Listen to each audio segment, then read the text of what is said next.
오늘 역대상 10장 1절부터 14절까지 말씀으로 여호와께 물으며 살라, 여호와께 물으며 살라, 이런 제목으로 말씀의 은혜를 나누고자 합니다. 역대상 9장 35절부터 44절에는 사울의 족보가 나옵니다. 사실 사울의 족보는 역대상 8장 29절부터 38절에서 이미 나왔습니다. 그렇다면 역대기사가 에스라는 왜 사울의 족보를 다시 언급하고 있을까요? 분명히 앞에서 언급을 했는데 8장에서도 언급했고 9장에서도 언급했는데 또다시 언급합니다. 그 이유는 역대상 10장에서 언급될 사울왕의 비극적인 종말을 소개하기 위한 도입 부분으로 여기 다시 반복되어 있음을 보게 됩니다. 사실 사울은 이스라엘의 왕이 된다, 내가 왕이 된다는 생각을 한 적이 전혀 없었습니다. 사무엘상 9장 16절에서 하나님이 사울을 전격적으로 왕으로 세우신 것을 보게 되죠. 하나님은 사무엘에게 이렇게 말하죠. 우리 같이 읽습니다. 내일 이맘때에 내가 베냐민 땅에서 한 사람을 내게로 보내리니 너는 그에게 기름을 부어 내 백성 이스라엘의 지도자로 삼어라. 그가 내 백성을 블레셋 사람들의 손에서 구원하리라. 내 백성의 부르짖음이 내게 상달되었으므로 내가 그들을 돌보았노라. 아멘. 사무엘상 9장 16절에서 하나님이 사울을 전격적으로 왕으로 세우신 거죠.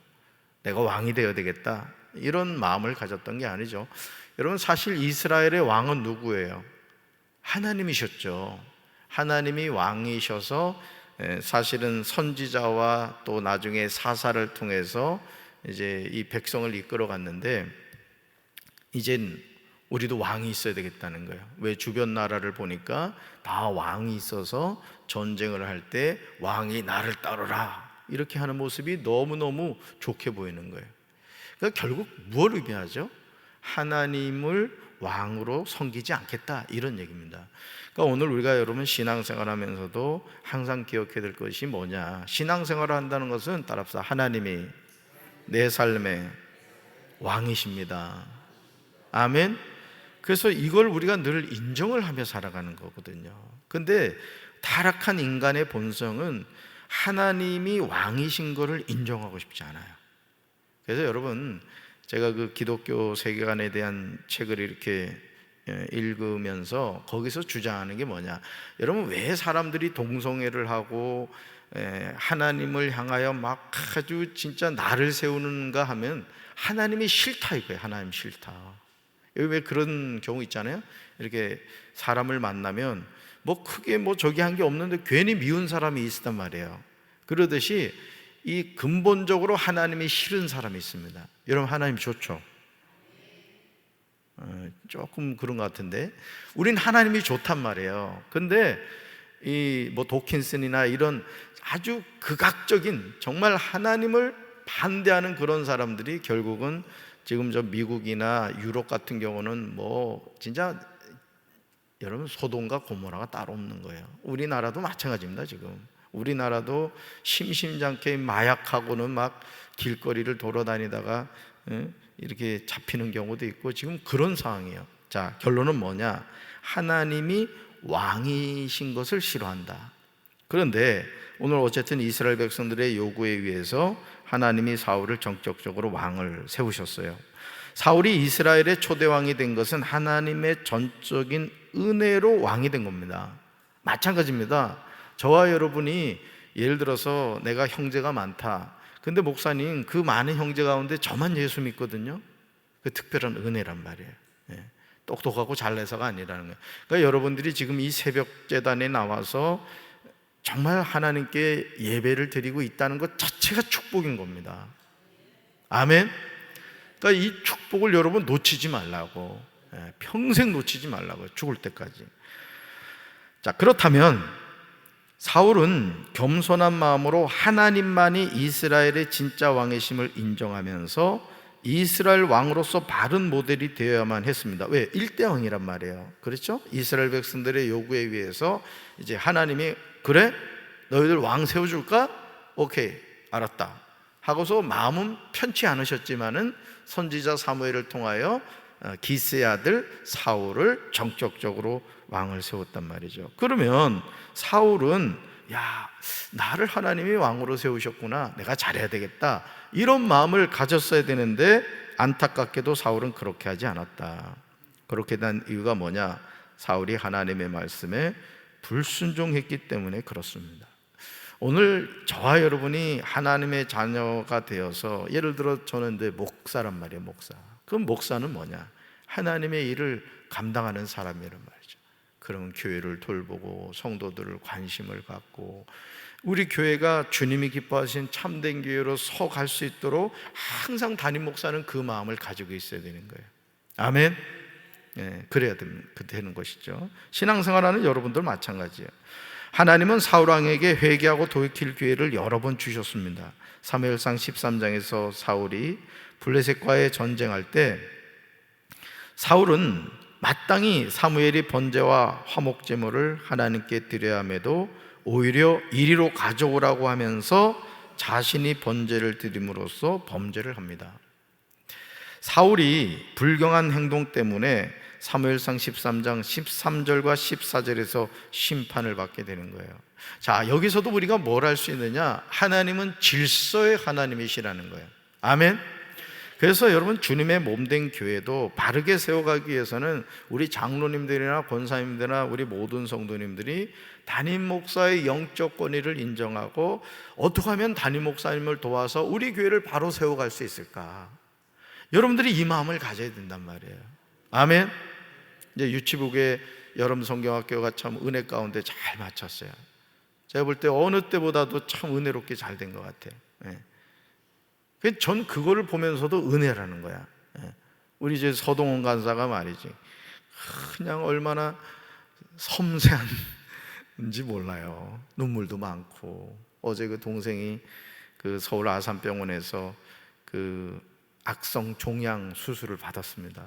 수술 받았어요. 위에서 좀 기도해 주시면 좋겠습니다. 민규도 월요일날 수술했지? 민규도 저기 인대 수술을 받았어.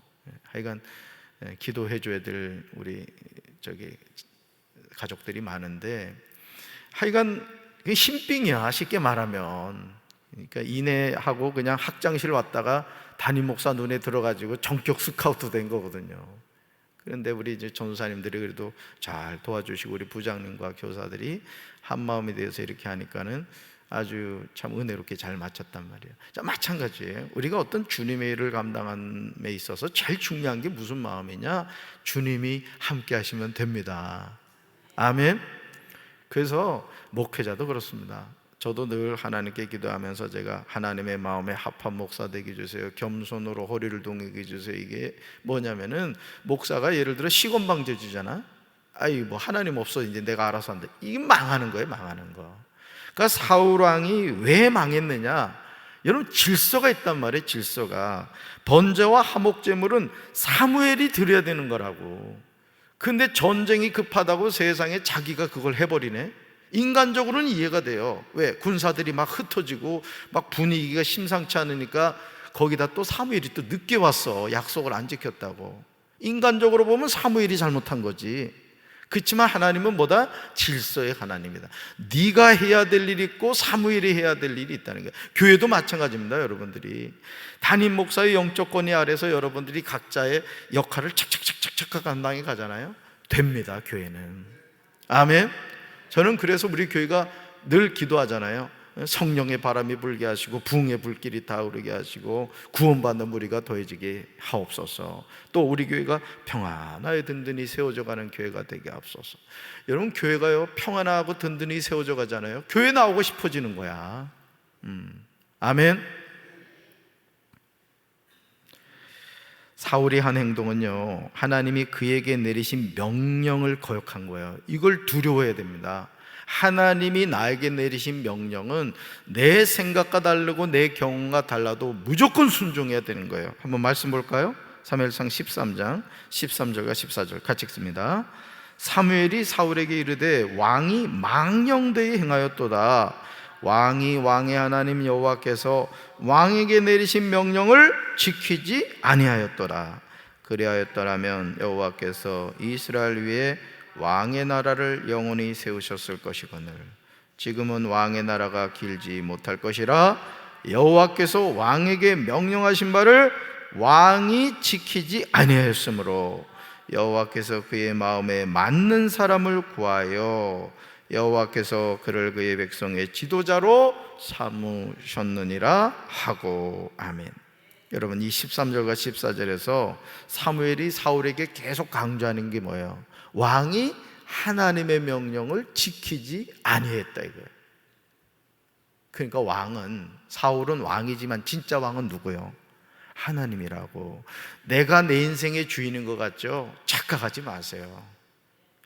나는 내 인생의 주인이 아니라고. 그러니까 여러분들이 오늘도 이 하루를 살면서 무시로 기도해야 되는 게 뭐냐면은, 하나님, 제가 오늘 어떻게 살아야 돼요? 하나님, 제가 어떻게 순종하며 살아야 돼요? 그 마음을 가지라고. 오늘도 새벽 기도 이렇게 올라오는데 우리 입구에 보면 그 인조 잔디 붙여놓은 데가 있다고. 딱 보니까 담배꽁초가 있어. 그 내가 딱 주웠지. 근데 정대희 원사님이 그러더라고. 뒤에 따라오시면, 아유, 나는 안 보이는데 왜 목사님 보이지? 열릴지어다. 우째 아멘이 없어. 에이, 진짜. 그러니까 그런 마음을 가지라는 거죠. 그러니까 여러분, 우리가 신앙생활 잘해야 됩니다. 제가 이렇게 말씀을 읽고 목회를 하면서 깨닫는 게 뭐냐면은, 정신 확 드는 얘기를 하면은, 교회 다닌다고 다 천국 가지 않아. 아멘. 예수 잘 믿어야 된다고. 성질대로 예수 믿지 마. 말씀대로 예수 믿어야 되는 거야. 아멘. 그러므로 역대상 10장 1절부터 14절의 내용은 사울왕의 범죄에 대한 결과라는 거예요. 제가 왜 사무엘상 말씀을 여러분들에게 9장을 소개하고 13장을 소개했느냐? 아니, 왜 사울왕의 가문에 이런 일이 일어났지? 그걸 설명하려고 지금 말씀을 인용했던 거예요. 한 나라를 대표하는 왕이 하나님 앞에서 범죄했을 때 그를 따르는 백성들은 블레셋 사람들과의 싸움에서 패배할 수밖에 없었다는 거죠. 그러니까 왜 패배했느냐 이거야. 왜 전쟁에서 패배했느냐? 다 패배할 수밖에 없는 이유가 있었다. 이스라엘 사람들이 블레셋 사람들 앞에서 도망하다가 길보아 산에서 비참하게 죽임을 당하여 엎드려지는 거예요. 여러분, 전쟁의 승패를 결정하시는 분은 누구예요? 하나님이시라고요. 근데 사울왕이 어떤 행동을 했다? 여호와의 말씀에 불순종했다 이거예요. 그러면 이게 뭐냐? 총알 없는 총 가지고 전쟁터 나간 거야. 오늘도 우리의 삶에서 하나님이 도와주셔야 된다고. 당장 잘 되는 것 같고 당장 부자 되는 것 같지, 하나님의 말씀에 떠나면 망하는 거예요. 망하는 거예요. 지금 당장 망했어도 하나님의 말씀에 순종하면 하나님이 축복하시는 거라고요. 우리가 이걸 놓치면 안 됩니다. 근데 우리가 이 교회도 그렇습니다. 교회도 인본주의가 자꾸 들어오잖아요.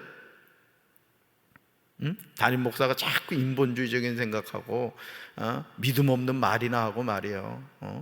지 살궁리나 하고 이러잖아. 그럼 교회는 망하는 거라고. 그러니까 담임 목사는 강단에서 뭘 해야 되느냐? 믿음의 선포를 해야 되는 거야. 하나님 지금도 살아계신다. 우리가 그 하나님 믿어야 된다 이거야. 믿어야 된다. 아멘. 여러분도 마찬가지라고. 나는 우리 성도들이 불신앙적인 얘기하지 말라고요. 여러분이 자녀를 향해서 얘기할 때도요, 믿음의 말을 하시면 믿음의 말을, 그리고 그 믿음의 말을 붙잡고 기도를 해주면 되는 거야. 낙심해 있으면 자녀가, 얘야, 엄마가 기도하고 있어. 넌 잘 돼. 걱정하지 마. 그러란 말이야. 넌 망하게 생겼다 이러면 안 된다고. 말을 잘해야 돼. 말을. 교회도 부흥하는 게 다른 게 아닙니다. 우리 교회 참 좋습니다. 목사님 말씀에 은혜가 있습니다. 우리 교회는 사랑이 철철 넘칩니다. 안 되면 여기 하트라도 붙이고 다니라고. 결국 보세요. 인간적인 방법을 써가지고 말이죠, 사무엘이 해야 할 제사를 자기가 드리니까 됩니까? 하나님이 함께 하시지 않는데. 사랑하는 성도 여러분, 그러므로 우리는 부모로서 삶을 막 살아서는 안 됩니다. 우리 삶의 결과가 자녀들의 삶에 복이 될 수도 있고 저주가 될 수 있다는 말이죠. 사울 왕이 하나님 앞에 범죄함으로 이스라엘 백성들이 죽임을 당한 거예요. 그러니까 제가 참 교회 담임 목사로서 늘 이 영적 부담감을 가지는 게 뭐냐면, 담임 목사가 바로 서야 교회가 바로 된다는 이 부담감이 늘 있는 거예요. 늘 이 부담감이. 그래서 어떻게 하면 교회를 바로 세울 수 있을까, 어떻게 하면 우리 교회가 하나님 기뻐하시는 교회가 될 수 있을까 늘 고민하며 기도하게 되죠. 자, 사울의 가문에 임한 이런 비극이 이스라엘 백성들의 죽음으로 끝나지 않았다. 블레셋 사람들이 사울과 그의 아들들을 추격하여 블레셋 사람들이 사울의 아들 요나단과 아비나답과 말기수아를 죽입니다. 결국 사울 왕의 하나님에 대한 불순종은 그 자신에게서 끝나지 않더라. 사랑하는 세 아들이 다 죽었다 이거예요. 만약 사울이 하나님의 말씀에 순종했다면 사울의 왕위는 계속해서 이어졌을 겁니다. 사무엘상 15장 23절에서 이렇게 나와요. 같이 읽습니다. 사울이 여호와의 말씀을 버렸기 때문에 여호와께서도 왕을 버려 왕이 되지 못하게 하셨다. 여러분, 사무엘은 이걸 강조해요. 사울이 뭘 버렸다? 여호와의 말씀을 버렸기 때문에 여호와께서도 왕을 버려 왕이 되지 못하게 하셨다. 이 말씀은 바꿔 말하면 사울이 여호와의 말씀을 버리지 아니하였다면 하나님은 그 사울을 통해서 하나님의 일을 계속 이루어 가셨을 거라는 거죠. 사울 왕의 장남 요나단의 경우 아버지 사울을 이어서 왕으로서의 자질을 가진 훌륭한 아들이었습니다. 사실은 이 요나단이 다윗과 이렇게 대화하는 걸 보면요, 여러분 한 번은 그런 경우가 있었어요. 자, 이제 블레셋과 이제 전쟁을 하고 있는 상황인데 이게 대치 상황에 있었어요. 그랬더니 그 요나단이 자기 병기 든 자하고 그 블레셋 진영을 올라가 가지고 이게 막 전쟁을 하는 거예요. 전쟁을. 그러니까 막 블레셋 진영이 난리가 난 거예요. 야, 이 무슨 일이냐 해가지고 사울이 조사해 보니까 자기 아들 요나단하고 그 병기 맡은 자가 없는 거예요. 자, 그러니까 블레셋 진영이 난리가 났습니다. 그래가지고 어떻게 해요? 사울 왕이 공격해가지고 전쟁에서 승리한 적이 있었거든요. 그러니까 여러분, 대범함도 있었을 뿐만 아니라 또 이 요나단은 특별히 하나님을 믿는 신앙도 있었습니다. 참 신실한 사람이에요. 요나단에 대한 내용을 읽어보면요, 흠이 없어요. 그렇게 훌륭한 아들이었다고요. 그럼에도 아버지 사울이 하나님의 말씀을 버릴 때 왕위 계승이 요나단에게로 가지 못했다라는 것이죠. 아버지 사울의 범죄함으로 아들에게로 이어져야 할 왕권을 잃어버리고 말았습니다. 여러분, 사울 왕의 비극은 여기서 끝나지 않아요. 사울을 맹렬히 치며 활 쏘는 자가 사울에게 따라 미치매 사울이 그 쏘는 자로 말미암아 심히 다급하여 자기의 무기를 가진 자에게 칼을 빼어서 자신을 찌르라고 합니다. 이게 무슨 말이에요? 날 죽여달라는 거야. 여러분, 한나라 왕이 됐던 사람이 자기 병기 든 자에게 혼자 죽기는 뭐하고 나 좀 죽여달라 이런 얘기를 하는 거예요. 얼마나 비참합니까, 여러분? 그러나 사울의 무기를 가진 자가 심히 두려워하여 사울이 자기 칼을 뽑아서 그 위에 엎드려집니다. 그리고 역대상 10장 6절에서요 다음과 같이 결론을 내리고 있어요. 무서운 심판의 말씀이에요. 같이 읽습니다. 이와 같이 사울과 그의 세 아들과 그 온 집안이 함께 죽으니라. 아멘. 이와 같이 사울과 그의 세 아들과 그 온 집안이 함께 죽으니라. 얼마나 두렵고 떨리는 표현입니까? 사울의 세 아들과 그의 온 집안 사람들이 함께 죽었습니다. 그러나 사울의 가문에 임한 비극은 여기서 끝나지 않아요. 아, 죽었구나, 여기로 끝나지 않는다고요. 이튿날에 블레셋 사람들이 와서 죽임을 당한 자의 옷을 벗기다가 사울과 그의 아들들이 죽은 것을 보고 사울의 옷을 벗기고 그의 머리와 갑옷을 가져다가 그들의 신전에 두고 그의 머리를 다곤의 신전에 달았습니다. 죽어서도 편히 쉬질 못한 거예요. 자, 바꿔 말할까요? 하나님이 열받으신 거예요. 진노하신 거예요. 진노하신 거예요. 내가 너를 왕을 세워줬는데 네가 나를 배신해? 네가 말씀에서 떠나? 하나님이 진노하신 거예요. 그러니까 죽어서도 어떻게 머리 잘려가지고 다곤 신전에 매달렸다고요. 여러분, 하나님은 사랑의 하나님이시지만요, 하나님 공의 하나님이세요. 특별히 장로님들, 목사님 저도 마찬가지죠. 신앙생활 잘해야 돼. 절대 교만해지지 말라고. 장로가 되었다고 해서 무슨 내가 엄청나게 아니에요. 제가 늘 말씀드리잖아. 교회에서 제일 겸손해야 되는 건 담임 목사고 그 다음이 장로야. 장로라는 직임을 받아서 해야 할 일이 뭐냐? 담임 목사를 더 어떻게 하면 교회를 부흥케 할까? 어떻게 하면 우리 성도들이 우리 교회에서 기쁘고 즐겁게 신앙생활을 할 수 있을까? 이런 마음을 가져야 되냐고. 아멘. 이게 책임입니다. 그리고 장로님 아내 되신 분들은 특별히 남편을 위해서 중보기도 많이 해야 돼. 그럼 우리 남편이 장로의 직임을 잘 감당하게 해달라고 그렇게 기도하셔야 된다.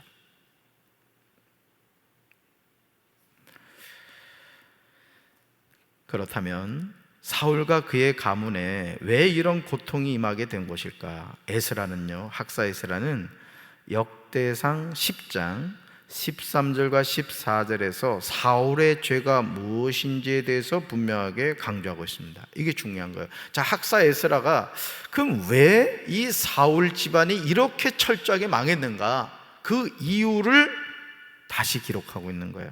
우리 13절과 14절 같이 읽습니다. 사울이 죽은 것은 여호와께 범죄하였기 때문이라.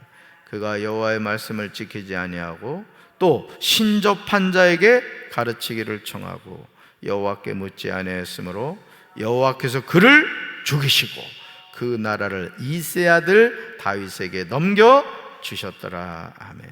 자, 여기 뭐라 나와요? 사울이 죽은 것은 여호와께 범죄하였기 때문에.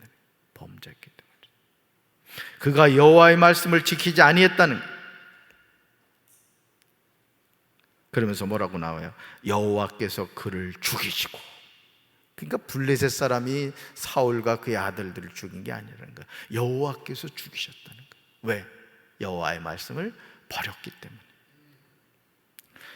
하나님의 택하신 사울이 죽은 것은 하나님께, 여호와께 범죄했기 때문입니다. 그렇다면 사울이 하나님께 지은 죄가 뭐냐? 첫째, 여호와의 말씀을 지키지 않았다. 그러니까 여러분, 우리 신앙이 성숙하고 성장한다는 건 뭐냐? 하나님의 말씀을 지키며 살아가는 거예요. 여러분, 우리나라도요, 이 법치국가잖아요. 그죠? 여러분, 도로에는 도로교통법이 있습니다. 여러분, 이 고속도로라는 것이 우리에게 참 편리함을 줍니다마는 그 고속도로에서는 지켜야 될 규범이 있는 거예요. 제한 속도가 있고 또 운전자가 해야 할 행동이 있고 여러 가지가 있단 말이죠. 마찬가지예요. 하나님의 말씀을 우리는 지키며 살아야 돼요. 근데 우리는 이 타락한 본성을 갖고 있기 때문에 우리 본성은 하나님의 말씀을 자꾸 거부합니다. 하나님의 말씀을 우리 이 타락한 육체는요 받아들이려고 하질 않아요. 그게 영적 싸움인 거야. 그러니까 오늘 여러분들도 이 새벽에 이 새벽 기도를 나왔다는 것은 영적 싸움에서 승리한 거야. 윤중기 씨는 반주 때문에 어쩔 수 없이 왔어? 예를 들어서 그렇다는 거예요. 예를 들어서, 그러니까 여러분, 이 영적 싸움이라는 게 무슨 마귀가 뿔 달고 나오는 게 아니라고. 내가 오늘 순종해서 하나님 앞에 나가 내 기도해야 되겠다, 말씀 들어야겠다, 승리한 거라. 여러분 머리에 승리의 면류관이 있단 말이에요. 할렐루야. 둘째, 신접한 자에게 가르치기를 청하였습니다. 왜 이런 일이 일어났죠? 여호와의 영이 사울에서 떠났기 때문에. 그래서 제가 여러분들한테 늘 말씀드립니다. 장난으로라도 인터넷에서 점 보지 말아라. 또 무당이나 점쟁이 찾아가지 말아라. 여러분, 무당, 점쟁이 제일 많이 찾아가는 게 기독교인이라는 거야. 특별히 이 천주교 같은 경우는 그건 사실은 잡신입니다. 천주교는 마리아 믿지 그냥 하여간 복잡해요. 거긴 복잡하다고. 물론 그 천주교 다니는 사람들 가운데도 하나님의 특별한 은혜로 예수를 그리스도라 믿는 사람이 있지만은 거의 대부분은 사실은 천주교 보면 좀 혼합주의적인 범신론이에요. 거기는. 그러니까 제사도 지내고 술 담배 다 하고, 그러니까 편하지 뭘. 신접한 자의 가르치기를 청했다. 셋째, 여호와께 묻지 않았다. 따라서 하나님께 물으며 삽시다. 아멘. 아는 길도 물으라고 그랬어. 돌다리도 두드려 보려고 했다고요.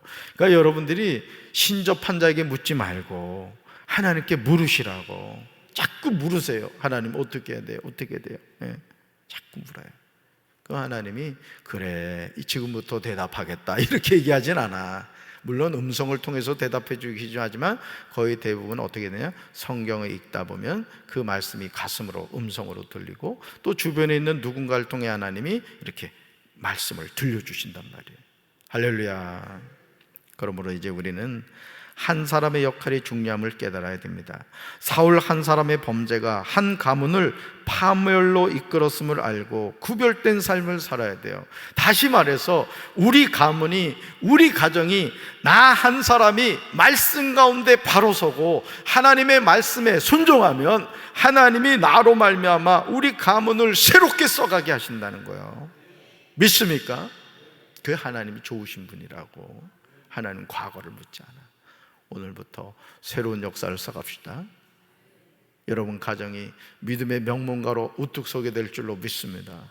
여러분 자녀의 이름을 불러가며 기도하라고. 기억이 안 나면 써가지고 와. 써가지고. 그래서 구체적으로 여러분 자녀의 미래를 위해, 여러분 가문의 미래를 위해서, 여러분의 눈에 흙이 들어간 이후에도 주님 우리 가문이 천대만대 오직 하나님만 섬기는 믿음의 명문가가 되게 하옵소서.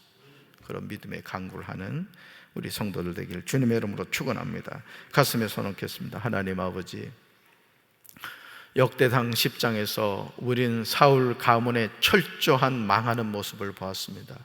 그 이유는 사울이 여호와의 말씀을 버렸기 때문입니다. 오늘 우리는 신앙생활을 어떻게 하고 있습니까? 내 마음대로 하고 있습니까? 내 생각대로 하고 있습니까? 아니면 하나님의 말씀에 순종하여 하고 있습니까? 주여, 내 경험, 내 생각, 내 고집 다 내려놓게 도와주시고 오직 하나님의 말씀에 순종함으로 나 자신이, 우리 가문이, 우리 가정이, 우리 자녀들이 오직 여호와 하나님만을 섬기는 믿음의 명문가가 되게 하옵소서. 어떠한 고통과 어떠한 어려움이 있다 할지라도 오직 하나님의 말씀에만 순종하게 하시고 신접한 자를 찾아가는 어리석은 죄를 짓지 않도록 도와주시옵소서. 예수님 이름으로 간절히 기도합니다. 아멘.